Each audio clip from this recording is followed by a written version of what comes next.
Vamos a ver la conductividad térmica y es la capacidad del material para transportar energía a través del sistema. Y bueno, normalmente el material transporta la energía de las zonas calientes a las zonas más frías. Esto tiene que ver con algo que se conoce como la definición de la ley de Fourier. La ley de Fourier es muy importante para el transporte de energía en materiales sólidos y tiene que ver con la conducción de calor. Básicamente es la cantidad de energía, le llaman densidad de flujo, que es cuánta energía, cuántos watts, joules por segundo, se transmiten a través de nuestro material por unidad de área. Y esto elimina de alguna forma el factor geométrico. Y del otro lado se encuentra el gradiente de temperaturas. A mayor gradiente de temperaturas o diferentes temperaturas en las zonas de nuestro material, pues mayor será la cantidad de energía que se transporta. Por supuesto, la eficiencia con la que se transporta esa energía dentro de nuestro material es lo que conocemos como la conductividad térmica. Y el signo negativo, bueno, tiene que ver con que el gradiente siempre apunta en la dirección donde se encuentra la mayor temperatura y el flujo de energía normalmente se da en dirección contraria. Y bueno, este sería el experimento con el cual ejemplificamos cómo se mide la conductividad térmica. Veríamos cuánto tiempo tarda en transportar la energía desde la zona caliente del material hacia la zona fría y es básicamente medir cuánto tiempo tarda en calentarse de un extremo a otro si pongo una fuente caliente de un lado.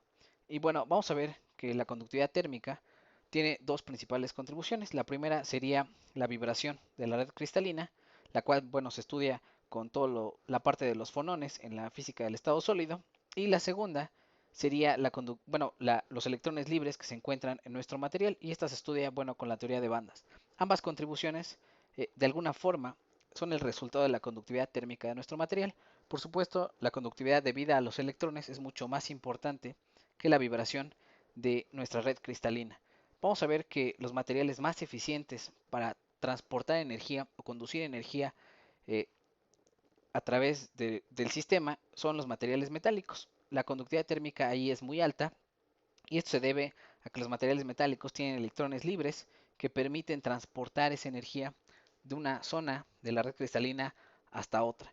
Y bueno, la contribución de la vibración también está por ahí, pero bueno, es menos importante y normalmente está relacionada directamente la conductividad térmica con la conductividad eléctrica.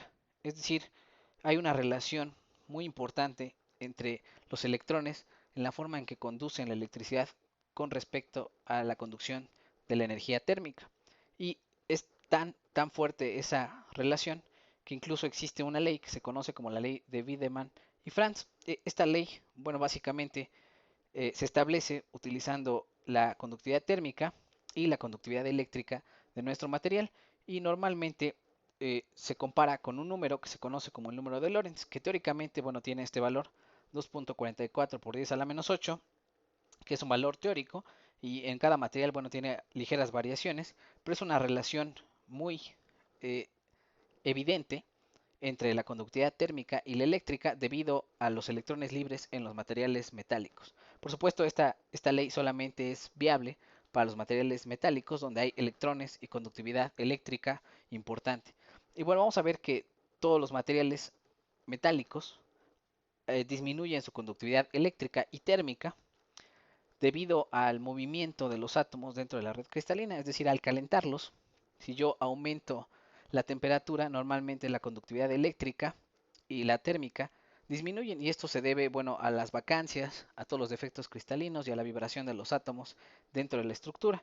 ¿Qué otra cosa? Bueno, normalmente los materiales al agregar alguna aleación, al realizar la aleación y agregar algún otro elemento aleante, estos elementos aleantes pues modifican la estructura cristalina y esto también va a hacer que la conductividad térmica disminuya.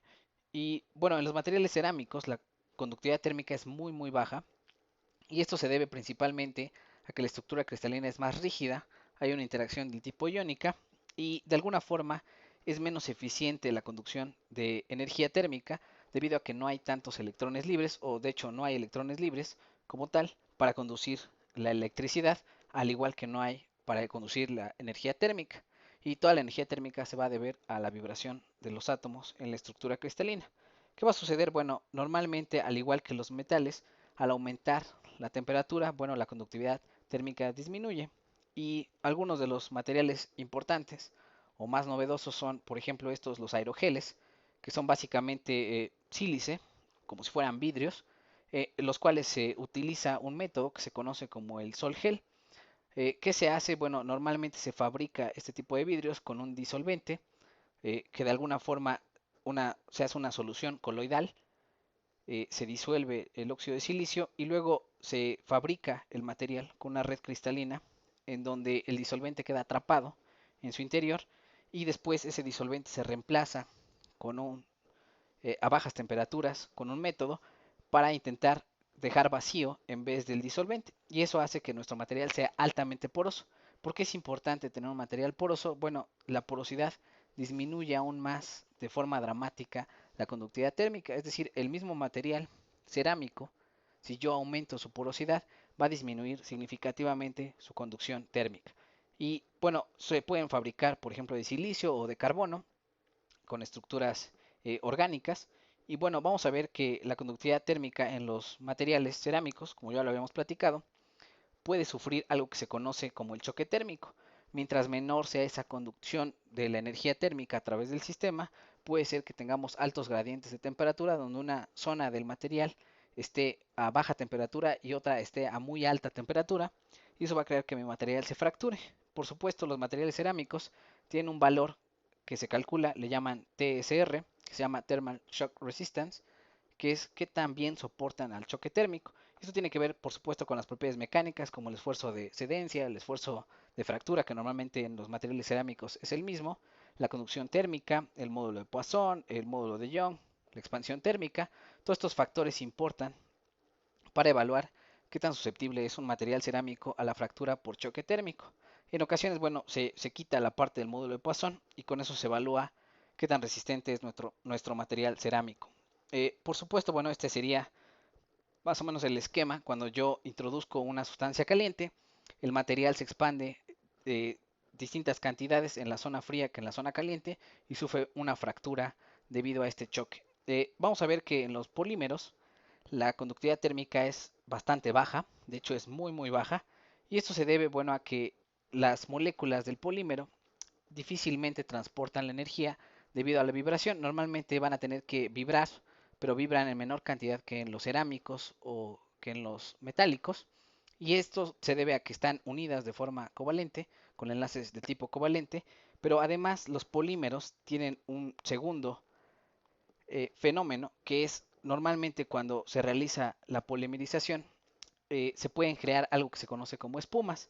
¿Qué es una espuma? Bueno, es un material polimérico con una muy baja densidad, pero además que tiene alto contenido de poros, eh, una porosidad alta, y esto normalmente se logra con un agente inflante, que es un disolvente orgánico que durante la polimerización pues crea huecos en la estructura del polímero y finalmente se evapora y dejando esos huecos, esa porosidad, pues disminuye de forma dramática la conductividad térmica. Algunas de las espumas poliméricas más conocidas pues son el EPS, que es el poliestireno expandido, alias el unicel, y otro por ahí que se utiliza en la industria de la construcción, que es el poliuretano, que de igual forma, bueno, es un polímero que se le agrega el agente inflante para que se creen estas espumas de baja densidad.